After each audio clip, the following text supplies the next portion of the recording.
Yesu nashimwe cyane, amahoro n'imigisha biva ku Mana Data twese mwiza bikomeze bana namwese bakunzi b'umusaraba, bakunzi ba televiziyo y'urukundo, abo dukunda kubana cyane mu mwanya w'ijambo ry'Imana. Imana ishimwe cyane ko ikomeje kubana natwe, ikomeje cyane guturinda, uko bukeye n'uko bwije iracyabana natwe, kandi na n'ubu ngubu cyaturinze. Hari impamvu yakomeje guturinda, ni ukugira ngo dutunganye ibyasigaye cyane bitigeze bitunganywa. Imana ishimwe ko ikomeje kubana natwe iteka ryose umunsi ku wundi. Ngewe muri kumwe ni Samuel Mutezimana, muri kumwe tugiye kubana ubwa mbere kuri televiziyo.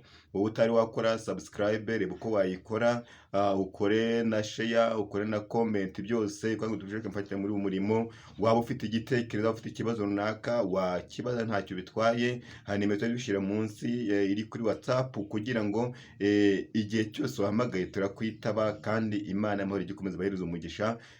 Tongeye cyane kuboneka muri uyu mwanya rero, kuko ni Imana yabitwemereye, n'akanya Imana yaduhaye ngo tujye tubona ubwenge bwo kuba twakwiyunga n'Imana. Nta kindi Imana ishaka nuko abantu bakizwa, bakezwa, bakaba mu bibi byose bajya bibwira, ahubwo umuntu wese akumva yuko anejejwe n'Imana mu mutima we.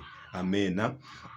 Gusa dusuje cyane abantu dukunda kubana, hari abari mu Burayi, abari muri Amerika, abari za Australia, abari muri za Aziya, abari muri Afurika muri rusange, cyane bari mu Rwanda, abo dukunda kubana, abo mvura ururimi rw'Ikinyarwanda, abo bose turabashimiye cyane kandi turabasuhuje. Imana y'amahoro ikomeze ibana mu iteka ryose aho muherereye. Nawe utari wagira icyo ukora, ufite ko wabigenza kugira ngo ujye ubona cyane ijambo ibibwiriza byacu cyangwa ubutumwa bwiza Imana duhaye, bitewe utegereza ngo uri gutegereza link turibuze kuba twaguhereza, ahubwo ari uko wabigenza ukoze subscribe, ukaba wakora notification, hariya byaba byoroshye cyane ku buryo nta n'icyo byaba bitwaye. Imana y'amahoro ikomeze bahereza umugisha cyane muri rusange. Mureke dusenge maze kumenya cyane ukumva ubutumwa Imana tugeneye muri kano kanya. Icy'ingenzi ni uko abantu bakizwa, bakezwa, niyo kintu cya mbere Imana iri kubashakaho. Uri Imana nziza, uri Imana ifite imbaraga, uri Imana ishobora byose. Ndagushimiye kuri mwiza, ndagushimiye ko wabanye natwe, wakomeje guturinda, wakomeje guturengera muri byose, n'ushimwe himbazwe. Gushimiye ku itariki ya none Mana ukomeje kuba natwe muri rusange, n'ushimwe himbazwe. Mana turi imbere y'ubwiza bwawe, murengezi mwiza, nyemera cyane Kristo mwiza, Imana ifite imbaraga, Imana ishobora byose. Ubanze utwemere, ubanze utwishimire muri rusange, ureke amaraso amaze atumare icyo iteka ryose. Icyo twifuza ni uko wadushikire muri byose, kandi ukuri imbaraga kuri twebwe. Sabye ko watuba muri hafi kandi ugatugana byose kubishoboye. Ndasabye kugira ngo ureke umwuka w'ubwenge, umwuka w'imbaraga azaganze kuri twebwe. Urakoze ko ugiye kuba natuma ijambo ryawe, ntaba ari njye ugiye kurivuga, ntaba ari ugiye kuryumva. Kristo muzima we, ureke ijambo rihindura imitima benshi, Mana bahindure rwose kuri wowe, mu izina rya Yesu. Ridukuremo ikibi cyose n'igisa nacyo, ahubwo rishoboze kuba mukiza nk'uko ushaka. Urakoze ko ugiye kubana natwe muri byose. Sabye nizeye kwa Kristo umwami wacu. Amen. Mureke dusome ijambo ry'Imana dusanga mu gitabo cya Yobu, igitabo cyanditswe na Yobu ku bice 27, turasoma umurongo wa 5 wa 6. Yobu 27 5 tugiye gusomaho. Hari amagambo avuga ngo ntibikabeho yuko nabemera ngo muvuze ibitunganye, kugeza ubwo nzapfa sinzikuraho kuba inyangamugayo. Gukiranuka kwanjye ndagukomeje, ntabwo nzakurekura, ntabwo umutima wanjye uzagira icyo unshinja nkiriho. Hari amagambo avuga ngo ntibikabeho yuko nabemerera ngo muvuze ibitunganye, kugeza ubwo nzapfa sinzikuraho kuba inyangamugayo. Gukiranuka kwanjye ndagukomeje, ntabwo nzakurekura, ntabwo umutima wanjye uzagira icyo unshinja nkiriho. Ntibikabeho yuko nabemerera ngo muvuze ibitunganye, kugeza ubwo nzapfa sinzikuraho kuba inyangamugayo. Gukiranuka kwanjye ndagukomeje, ntabwo umutima wanjye uzigera ugira icyo unshinja nkiriho. Amena. Aya ni amagambo yavuzwe na Yobu muri igice cya 27, n'amagambo Yobu yavuze. Yobu abenshi cyane tuzi amateka ya Yobu, tuzi uko byagenze. Buriya iteka ryose iyo abana b'Imana bagiye gusenga, n'abana ba Satani bagomba kujyana nabo, kuko iteka ryose ntuzagire ngo abari gusenga bose ngo ni abantu bubaha Imana gusa. Oya, ntabwo ari abantu bubaha Imana gusa.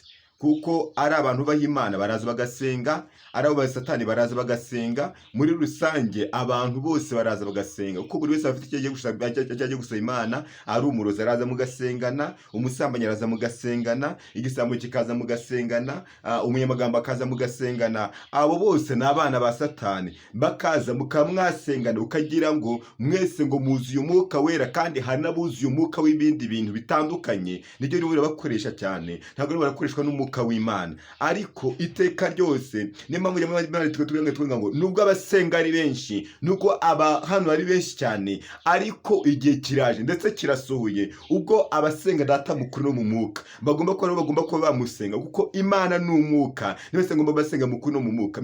Iteka ryose igihe cyose uzasenga wibona yuko ntabwo uri gusenga mukuru no mu mwuka, uzamenye neza yuko aho ngaho ntabwo uri mu cyo bita umurongo w'Imana. Uzaba uri umurongo w'Imana mu gihe cyose uzaba uri gusenga mu buryo bwo mu mwuka. Muri make ugomba kubanza ukareba neza, ukabanza ukamenya neza ubundi Imana ihagaze hehe muri iki kibazo. Iyo hari ikintu uri gushaka kuba wasaba Imana, bisaba ngo banze uhagarare ku ruhande rw'Imana, baze umenye neza Imana ubundi ihagaze hehe.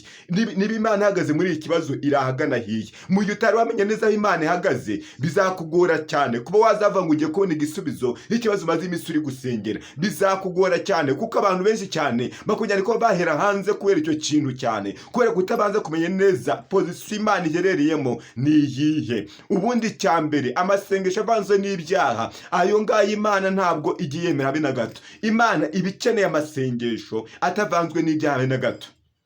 Amena. Rero abana ba Satani baje bajyana abana b'Imana mu kujya gusenga. Rero Satani nibwo Uwiteka yamurebye aramubaza, niko umugaragu wanjye Yobu wamubonye se? Wabonye yuko ari umuntu ukiranuka mu byo akora byose? Satani hari amagambo menshi cyane yagiye asubiza Imana atandukanye, ariko ayo magambo muri make Imana yagiye afata ikamuga ngo genda ubikore. Muri make Satani araza asaba Yobu n'ubundi Imana iramutanga, Imana yemera kumutanga. Rero ntugire ngo ikibazo waba uri guca mu isaha yuko hari umuntu akwa kigutege. Hoya, intambara waba ufite, ikibazo runaka uvuga ngo njye mfite ubukene gutya na gutya, ibyo kuvuga ngo ufite inyatsi, ibyo kuvuga ngo waze gushaka, ibyo kuvuga ngo wanze ngo wabuze urubyaro, ibyo kuvuga ngo muri make ngo ufite ngo ibintu bimeze ngaho ari ubukene, ngo ufite ngo zakarane, ngo ufite icyangire, ibyo byose ntabwo byabaho atari umugambi w'Imana. Satani nta mbaraga afite zo kuba yagira ikintu gukoraho uramutse uri mu biganza by'Imana atari Imana igutanze. Icya mbere cyo Imana izagutanga kuko izaba igufitiye icyizere, izi neza yuko ntabwo uzigera uyihakana be n'umunsi n'umwe. Icya mbere, Imana yemeye gutanga Yobu kuko yari izi neza yuko Yobu ntabwo azigera yihakana Imana. Amen. Turi ku ijambo rivuga ngo kuba umukristo umaramaje, kuba umukristo umaramaje, kuba inyangamugayo.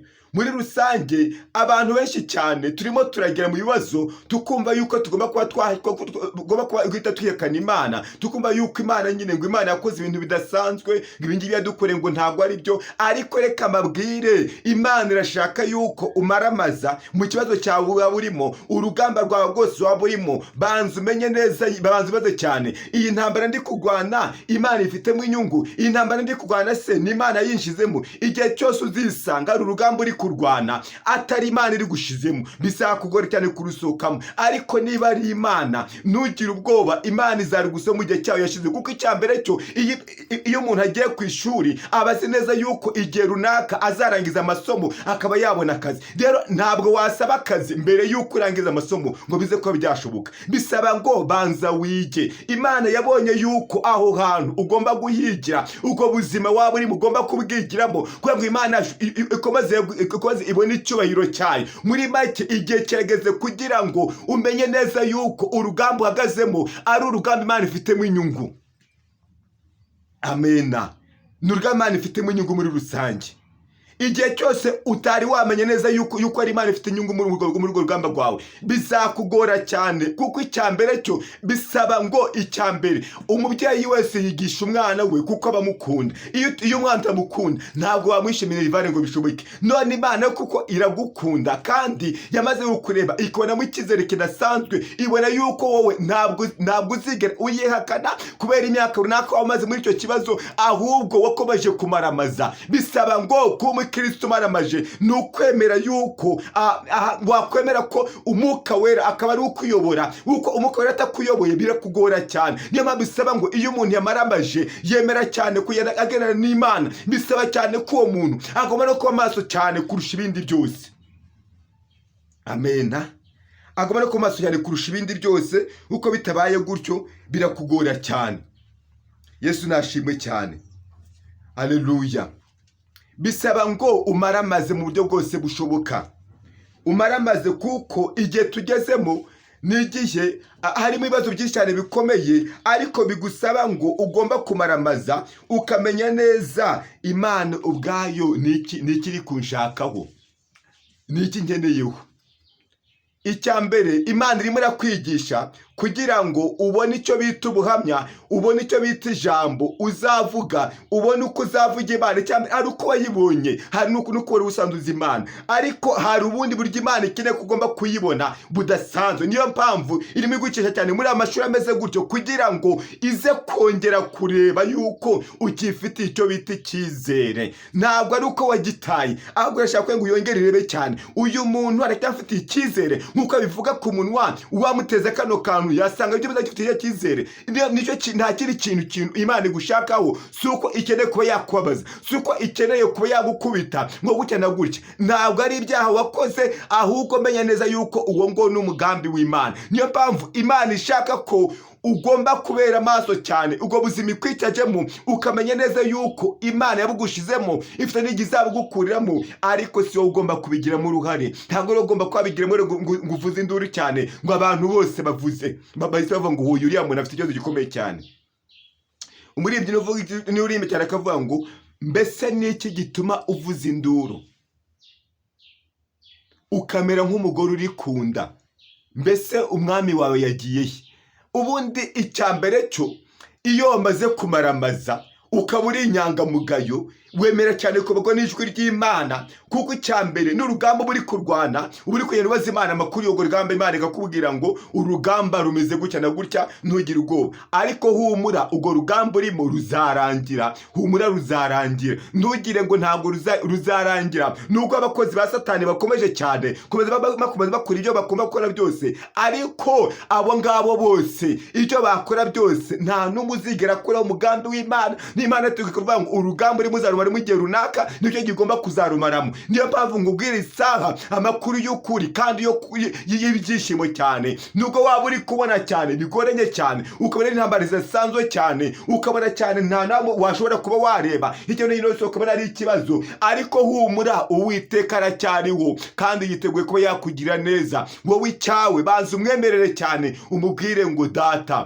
ndacyariho kandi ndacyahagaze aho ushaka, ndacyahagaze rwose hahandi wansize, niyo mpagaze n'iyi saha. Amena. Yesu nashimwe cyane. Kuba umukirisitu maramaje, kuba umukirisitu umumaro, kuba umukirisitu ufite n'agaciro ziranga abakirisitu, kuba umukirisitu wa wundi nyine ukomoka kuri Kristo. Yesu nashimwe cyane.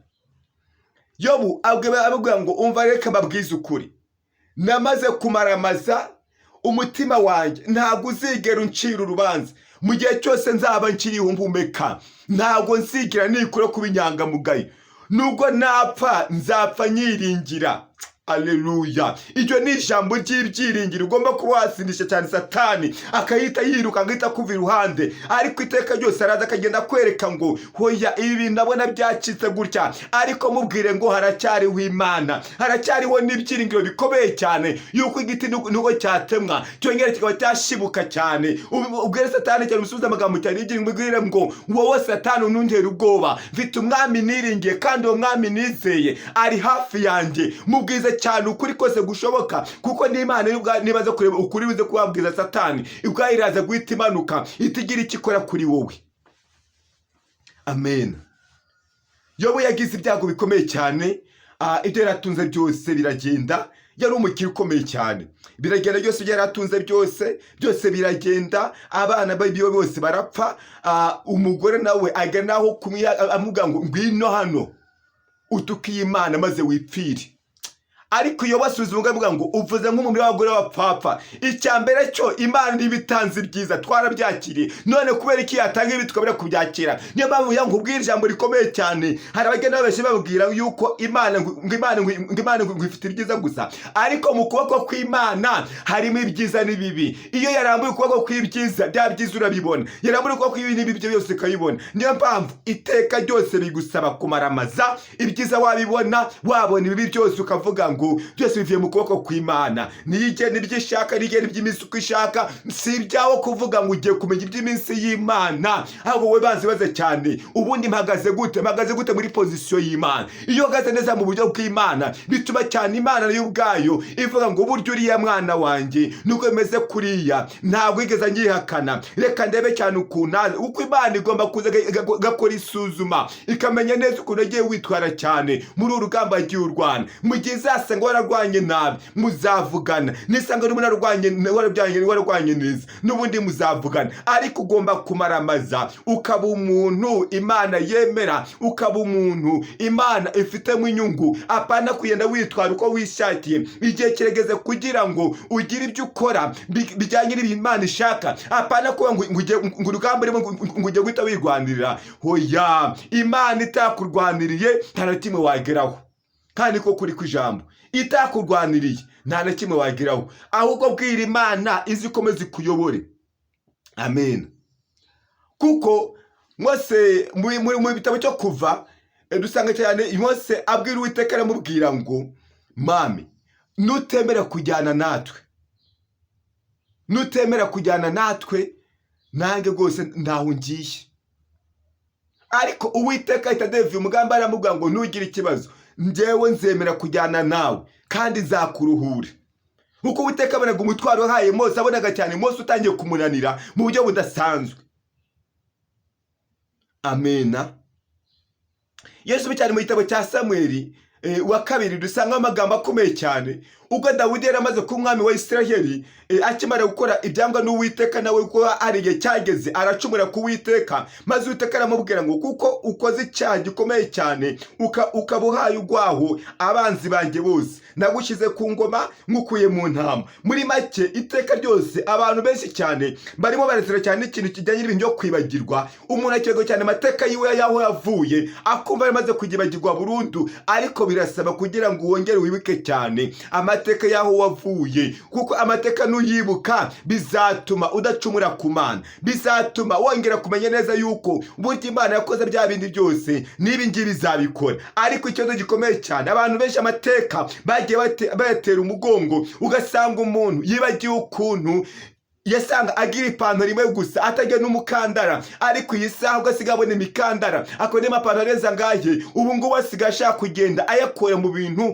bidahesha Imana icyubahiro. Ugasanga umuntu iteka ryose yari atunze n'ikintu bita ibijumba, ariko iyi saha arangije kubona amafiriti, maze uwo muntu amaze guhita yibagirwa cyane icyo Imana yagiye ikora. Birasaba ngo ugomba kuba umukristo mu buryo bwose bushoboka. Waba uri umukene, waba uri umukire, n'amafaranga ntabwo agomba kuba yagutegeka kuvuga ngo amafaranga ntabwo yatuma umukristo, ahubwo agomba gutuma cyane umukristo cyane. Kuko hari urwego umaze kuvaho, hari ahantu umaze kugera. Bikeneye kugira ngo haboneke abakristo batunze amafaranga, haboneke abakire b'abakristo. Iki gihe tugezemo nuko abantu bagomba kuboneka bafite amafaranga akwiriye kandi menshi ashoboka, ariko bakubaha n'Imana. Ntabwo bagomba kuvuga ngo yuko icya mbere cyo ari amafaranga ugomba kubashira imbere, ahubwo banza ushyira Imana imbere yawe kurisha ibindi byose. Amafaranga azaza nyuma, kuko icya mbere waguye amafaranga nta wundi ni Imana. Yesu nashimwe. Imana itanga amafaranga, Imana itanga amafaranga. Nta kintu handi wabona amafaranga usibye ku Mana. Niyo mpamvu iteka ryose utabanje kumaramaza, utabanje kwemerera Imana ikabana nawe, birakugora cyane. Birakenewe kugira ngo ufate umwanzuro, umenye neza yuko Imana yacu ntabwo ari Bayali, ntabwo ari Dagone. Ni Imana ishobora byose, ni Imana ifite imbaraga, ni Imana ifite ubushobozi. Icya mbere cyo uyuba wese akorewe gukiranuka ngo wese iramwemera. Amena. Mu mahanga yose umuntu ukora ibyo gukiranuka akayubaha iramwemera. Ariko yavuze ijambo rivuga ngo nunsuzugura nanjye nzagusuzugura. Abantu benshi cyane Imana yamaze gusuzugura mu buryo budasanzwe. Abandi benshi cyane Imana yamaze kwanga kuko nabo banze Imana. ariko nunkunda nanjye nzagukunda. Kuko abantu benshi cyane abakunda Imana ubundi bagomba kuba batwitondera amategeko y'Imana. Ariko icyambere cyo Dawidi yari umuntu wabaye muri ubwo buzima bwose, araza ageze ku ngoma, akora byinshi bishoboka, Imana ikomeza kumwishimira, kandi ari mu bantu Imana yavuze yavuga ngo mbonye umuntu ufite umutima nk'uwo shaka. Uko Dawidi cyambere cyo yari umuntu wacaga bugufi cyane umutima wiwe, akumva yuko yakoze icyaha, ndavuga yuko ngo ndi umwami, aho akumva yuko yakoze icyaha. Icyambere akimara gusambanya umugore wa Uriya, byabaye ngombwa yuko yiruka cyane kujya gusaba imbabazi Imana, ariko ntabwo aho ngaho n'ubundi agomba yabona icyo bita ingaruka z'ibyaha yaramaze gukora. Amen. Yagomba kuba yazibona. Byatumye cyane abana biwe batangiye guhura n'ibibazo bikomeye cyane, bituma nawe ubwiwe ahunga abana be batangiye no kumurwanya. Tanyo kumurwanya cyane, ariko ari mu nzira haza umugabo aramutuka mu buryo budasanzwe cyane, amwita nguri ikigo gikomeye cyane, amugura amagambo menshi cyane ashoboka. Ariko Dawudi aramaramaza nk'umuntu w'Umukristo, baravuga ngo uyu nguyu aje kundera, aje kuntuka, ari Imana ibimuteje. Icyo nzi neza, Imana nirebe cyane, agenda ndigura nacyo nako kangana. Imana nirebe cyane ibibazo byose ndigura nabyo, maze igira ibyo ikora, kuko nimara kubireba byose izagira uko ibigenza, kandi bizakunda, kandi bizemera. Amena. Kandi bizemera. Rero Dawidi aramarabaza uburyo budasanzwe, aravuga ngo ntabwo namutuka, nta nubwo namusubiza, nta nubwo nakwerekana ikibazo cyanyu ufite hano hantu kuri uyu nguyu. Reka nkomeze maramaze, nkomeze umukirisitu maramaje, n'Imana y'ubwayire bireba byibuze igira n'ibyo yakora. Yesu nashimwe cyane. Dusomye cyane dusanga Danieli mu gitabo cya Danieli kuri 8, Danieli bavuze mu mutima baravuga ngo ntabwo tuziga tuyanusha cyo kujya by'ibwami cyangwa vino y'umwami. Byose bari maze bavuga ngo ntabwo tuziga tufata bino umunsi n'umwe. Amena. Baramarabaza ngo ntabwo tuziga twifata be n'umunsi n'umwe, niko bamaramaje barabivuga. Maze basaba yuko bagomba kubona ibishyimbo n'amazi gusa, yuko bizabihagije, kandi umwami yarabategura ibyiza byose by'ibwami ngo babirya byose. Kandi cyambere Daniel yari umuntu avutse mu muryango ukomeye cyane, umuryango uri hafi y'ibwami, niyo muryango barigiye bavukiramo. Ariko aramaramaza avuga ngo Imana yacu, Imana twamenye, ntabwo tuzigera tuvuga ngo tugiye kuyikoza isoni, ngo tugiye kujya cyane amagaburo y'umwami, ntabwo tugiye gutwikora umunsi n'umwe. Muri make aramaramaza mu buryo budasanzwe. Imana ikeneye yuko umaramaza cyane mu kibazo uhagazemo, maze cyane kuba Umukristo uvuye ngo ubuzima mpagazemo ntabwo buzigera bumpindura, ahubwo nzakomeza cyane gukomeza urugendo kuko aho ngiye ndahazi. Yesu nashimwe cyane. Aho ugiye urahazi. Iyo utazi ahantu ugiye birakugora cyane. Niyo mpamvu Yobu yavuze ngo naho yanyica, icyambere cyo ntabwo uzigera umaramaza uvuga yuko uzakira, agomba kuvuga ngo naho napfa cyangwa naho nabaho, icyambere cyo ntabwo nzigera nikura ku Umukristo. Ubukristo ni ikintu gikomeye cyane, wakwemera ukanabupfira, kuko icyambere cyo Ubukristo buza rimwe mukagendana rimwe cyane. Akantu gato cyane kakora icyo bita Ubukristo, n'akantu gato cyane gatuma Umukristo. Amen. Ariko igihe kirageze kugira ngo umaramaze uvuge ngo data shoboza, emera cyane isa ungeruse Imana imbaraga, yongere cyane gushoboze, webize cyane aho wagiye utandukira, uko wagiye witwara kose byatume cyane ugera mu kibazo, ukumva cyane utangiye kuba warenganya Imana, ukereka yuko Imana ngufite ngusize ibiki n'ibiki. Ariko Imana ubuzima bwose urimo, ariko Imana urugamba rwose uhagazemo, Imana ubifitemo icyo bita inyungu. Amena. Rero hari indangagaciro ziranga Umukristo. Mureke tubandusome cyane ibingi byahano William Bote bizaba mu kinyejana cya 20 nk'uko n'ubundi ndabyo tutwebere mu isaha. Yavuze cyane yuko hazaba amatoro menshi adafite Kristo. Kugira mutima bitoro menshi adafite Kristo, urumva nuko ibyo bakora byose byerekana yuko nta Kristo bafite. Muri make kuvuga ngo ufite Kristo ubivuga ku muntu, ariko ibikorwa bya bikagaragaza yuko ntabwo ufite Kristo. Yavuze andi magambo aravuga ngo abakristo benshi badafite Kristo. urumva amatorero ntabwo afite Kristo, n'abakristo n'ubu nta Kristo bazigera bagira n'ubundi, niko uzabimeze cyane. Abantu benshi ukabona bari mu madini ariko badafite Kristo, ugasanga umuntu ni igisambo, kandi ahantu hari ubusambo Kristo ntabwo yahaba. Ugasanga umuntu ni ikintu kibiteka ryose, ahantu hari ikintu kibi Kristo ntabwo yaba, ntabwo byashoboka. Noneho avuga kindi cyavuga ngo kuba barakuderekejwe kwihana, bakumva kare babesha abantu cyane ngo wakira imbabazi kandi atigeze yihana. Ubwo sizo mbabazi zava hehe? Niyo mpamvu ugasanga hari icyaha wowe wakoze ukogenda uvuga ngo yewe nahawe imbabazi, ngo bishop wanjye, ngo apostle wanjye maze ngo gusaba imbabazi, ariko ugasanga Imana ntabwo yigeze ibona yuko imbabazi wamaze kuzisaba, ikabona yuko utigeze umaramaza muri wowe. Niyo mpamvu icyagene cyusubira cyane iteka ryose, ugasanga Satani ubundi ahora agenda satabone kuko cyambere yabonye yuko wanze kwihana by'ukuri. Akazi ikindi bita ngo agakiza gatagira kuvuga wa kabiri. Hakaza ikindi bita politike idashingiye ku Mana. Yesu nashimwe cyane.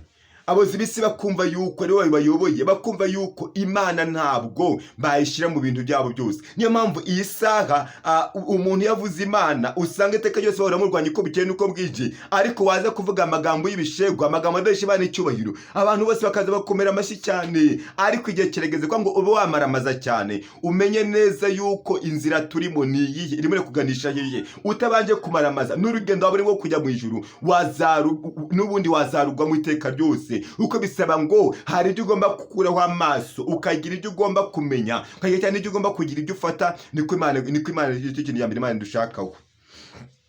Reka rero turebe imyuka igera muri 7 iri gukora cyane muri iyi minsi. Hari imyuka 7 iri gukora cyane muri iyi minsi.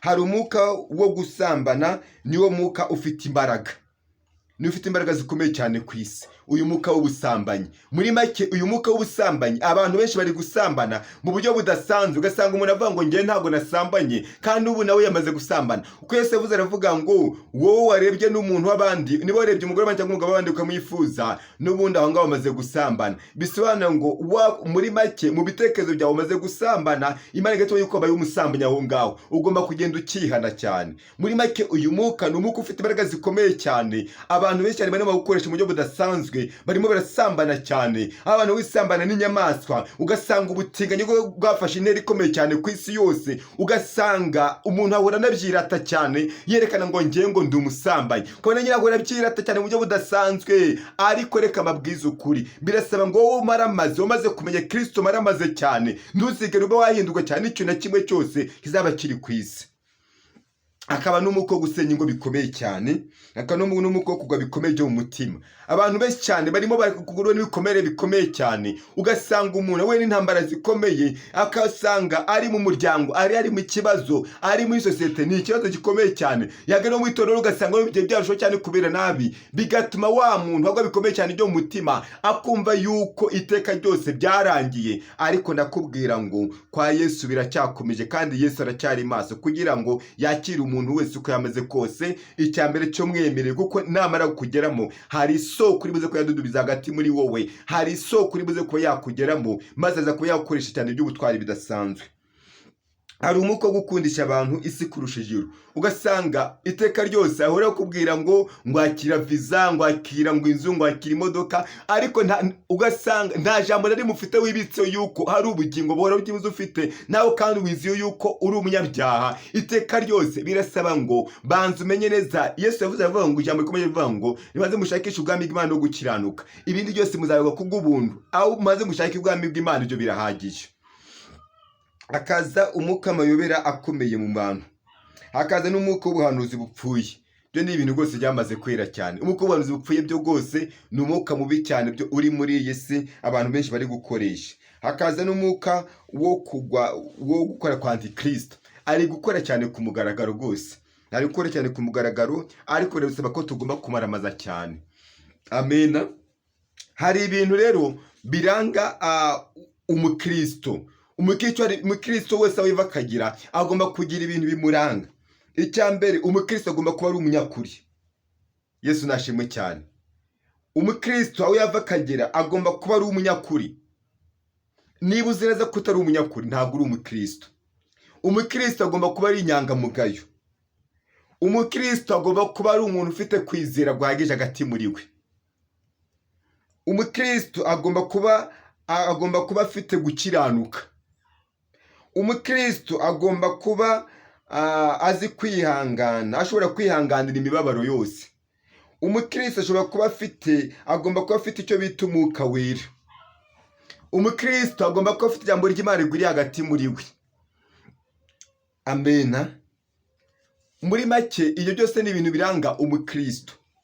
Muri make birasaba kugira ngo ufate umwanzuro hagati muri wowe, wengere cyane baze cyane uko ngaragara mfite ibiranga abakirisitu, ndi umunyakuri se, ngira urukundo se, ngira kwizera se, ngira kwihangana se, ngira ijambo ry'Imana riri hagati muri njye. Kuko niryo ijambo ry'Imana hagati muri wowe, nta kindi uzanesha Satani usibye ijambo ry'Imana. Tugiye gusenga Imana. Uzi aho watandukiriye, uzi ibyatuma usubira inyuma, uzi uko byagenze kose urabizi, uzi ibyatuma utamaramaza, uzi ibyatuma utagaragara kuri inyangamugayo imbere y'Imana, wowe urabizi. Reka dusenge Imana, ubwire Imana ikubabarire cyane, yongere igushoboze kwambika imbaraga, igushoboze kumaramaza, igushoboze kuba uri umuntu umaramaje mu buryo bwose. Uri Imana nziza, uri Imana ifite imbaraga, uri Imana ihebuje. Tugushimiye kuri Imana ifite imbaraga, kuri Imana ifite ubutwari n'ubushobozi. Mana, twize ijambo yawe tusaba ko tugomba kumaramaza mu butumwa tugeneye. Nyemera cyane udushoboze tuba abakirisitu Maramaje b'inyangamugayo, twongere tugire kwizera hagati muri twebwe, twongere tugire ukuri, tugire ibyishimo, tugire ibyiringiro, tugire kwihangana mu izina rya Yesu Kristo. Ureke umwuka wawe wera muziranenge aganze muri byose. Urakoze Mana kuduhaye imbaraga, urakoze kudushoboje. Dusenge n'abari bari mu byaha, bashoboze bari kuva mu byaha Mana, mu izina rya Yesu. Abantu bongere bayibuzure agakiza, abantu bongere bakiranuke, abantu bongere bumve ubuntu bwawe Mana, abantu bongere bagukundisha ibyo bafite byose mu izina rya Yesu. Urakoze kubikoze, urakoze kubikoreye kuyubahisha. Sarye nize nzi kubikoze wa Kristo Yesu umwami wacu. Amen. Waba ufite igitekerezo cyangwa ukeneye amasengesho yo kuba wasengerwa ari prive, wakoresha nimero ya telefone abari hanze n'akamenyetso ko guteranya 250 788 2 7 078 2 7 waba ufite igitekerezo cyangwa iyo ushaka urufasha w'inkunga byose uburyo bwose ushaka, Imana muri kumeze bahereza umugisha. Turi kumwe cyane komeza no kubana iteka ryose. Cyane igikenewe nuko abantu tugomba guhinduka kurusha ibindi byose, kugeza ko urugendo rwacu rurimo turagerageza cyane ku musozo. Kibaza cyane Isa Kristo ari musajye yasanga ameze gute. Imana muri umugisha. Murakoze cyane, turi kumwe cyane.